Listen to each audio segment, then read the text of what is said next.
Fake news. Fake news. Fake news. Fake news. Fake news. Hello, I'm Hugo. And I'm Sam. Welcome to Fake News, Fact and Fiction from BBC Learning English. In this series, we're looking at the fake news phenomenon, what it is, where it comes from, and how we can fight it. Yes, and we're also looking at the language and vocabulary around fake news, so words and expressions that you might hear or want to use when discussing this hot topic. And in the program today, how social media has changed the fake news landscape. And I'll be giving you some news about news. We'll also try to understand what fake news is and what it isn't. Now, Sam, last time you talked about the word fake. What have you got for us today? Yeah, so today I'm talking about the word news. So where do you think that word comes from, Hugo?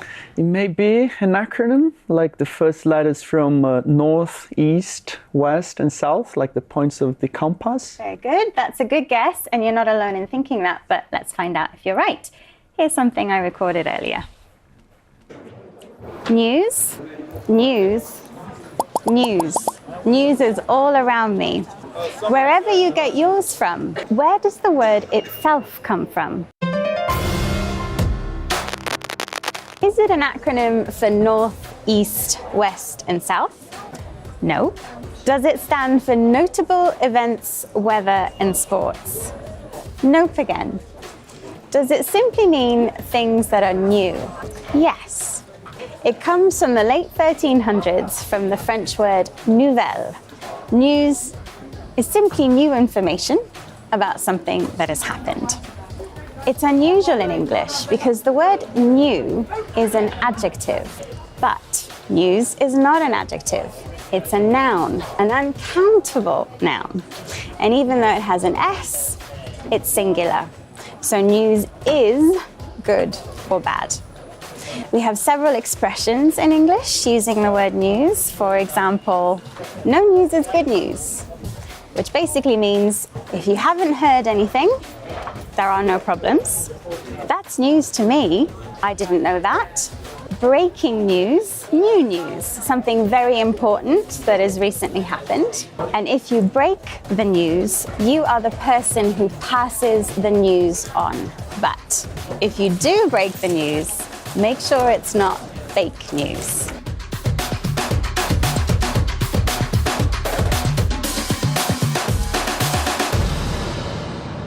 That's really interesting, and a lot of that was news to me. Ah, very good, Hugo. I see what you did there. And what about you, Sam? What do you get your news from?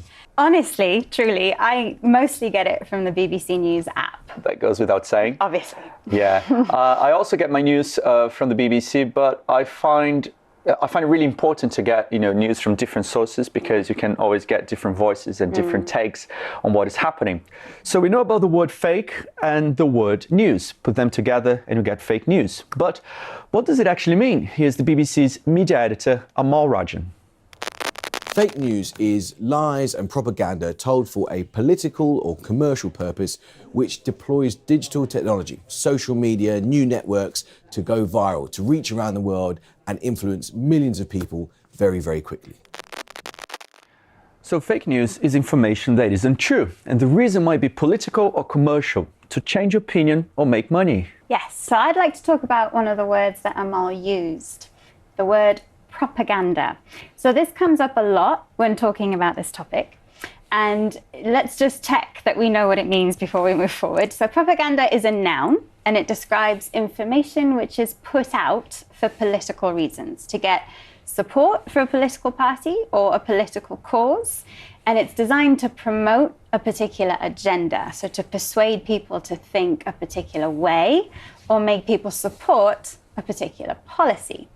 Propaganda isn't always completely fake, but it's often very one-sided and unbalanced and may mix lies and the truth. So I guess that's one of the challenges of being a journalist, Hugo, is making sure that you can actually determine what is true and what isn't. Yeah, it's a big challenge, and it's not made easier by social media. Amal mentioned that digital technologies and social media are tools used to spread fake news. But what is the problem here? Let's get more about that. So earlier, we put some questions to today's expert guest.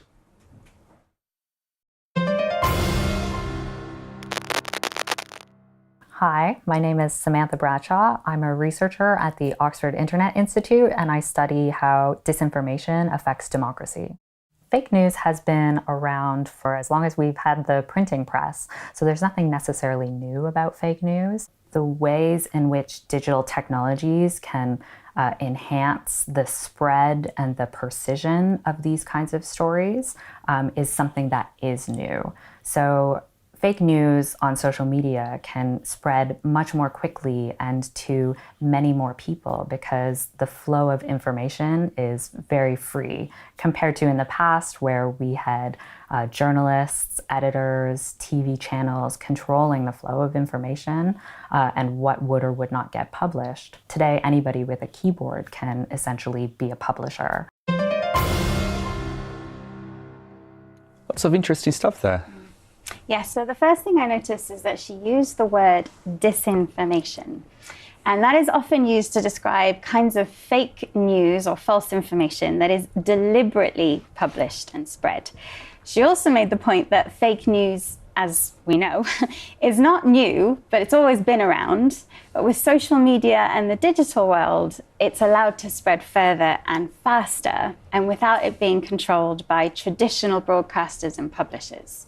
So now, I know there's a problem there, obviously, but doesn't this also mean that there's now a bit more of a democracy of information? Isn't it a good thing that we don't only have these traditional sources, particularly if those sources are government run or run by one particularly powerful individual? That's a very good point, because if you remember what happened during the Arab Spring in the Middle East, or even protests in Iran and in many other countries around the world, social media gave people a very important tool to express themselves.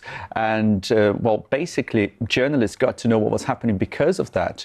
Because they weren't allowed in the country in some cases. Absolutely. The difference here is that maybe those people who are publishing these, this kind of information, they don't go through all the checks that we, working for mainstream media or traditional news organizations, have to go through, which is we interview people, we check the facts, we recheck the facts to make sure that everything is accurate. And of course, we make mistakes, but when we do, we acknowledge them and correct them. Yeah. And also, as Samantha said, anyone can be a publisher. So there's lots of people out there sharing stories, putting stories out onto social media, but they may not have the knowledge or the resources to check whether those are real stories. And therefore, some of the stuff out there might be inaccurate. It hasn't been checked by anyone. Yeah, there's a famous saying which goes, a lie can get halfway around the world before the truth has got its pants on. Well, I think these days a lie can get all the way around the world before the truth has even woken up. And what makes it even more challenging is when people are being told not to trust mainstream media. Yeah. Is this what you mean? Let's have a look. It's totally fake news. Fake news. Fake news! You are fake news. It was fake news. Thank you. Yes, the American president gets a lot of criticism from mainstream media. He sees that as being an unfair attack on him. He uses the phrase fake news when talking about news that he doesn't like, that he doesn't find convenient. And when one of the most powerful politicians in the world accuses the mainstream media of being fake news, that's a problem. Here's Amal again. A lot of politicians or people in the public eye have started to use the words fake news or the phrase fake news to basically describe news that they don't like. If you're a politician who wants to close down debate, then you might use the phrase fake news because you don't want people to ask you questions about something uncomfortable. So it's really important that we're clear about what fake news does and doesn't mean. So it seems that the most famous user of the phrase fake news, perhaps the person who's made it as famous a saying as it is, actually uses it to mean something completely different from the rest of us. Indeed. Well, to be clear, when we're talking about fake news, we mean false information, information that is not true or not correct, but which is published and shared, particularly on social media. Well, it's about time we wrapped up this program. Sam, remind us of some of today's key vocabulary. Absolutely, of course. So we learned that the word news comes from the French word nouvelle, and although it has an S at the end, it is not plural, it's an uncountable noun, so it's always singular. We can say, that's news to me, if we find something out that we didn't know before. No news is good news is an expression which means that the lack of news probably means everything's fine, everything's okay, because if something bad had happened, we probably would have been told. Breaking news is new news, so something important. And to break the news is to be the person who gives the information to someone. Propaganda is political information, which could be false or very one-sided information. And then we also had disinformation, which is a term for false news, false stories that are spread deliberately. Mainstream media refers to traditional and established news broadcasters and publishers, just like the BBC, for example. Thank you, Sam. And thank you for watching. Do join us again next time for Fake News, Fact and Fiction. Goodbye. Bye-bye.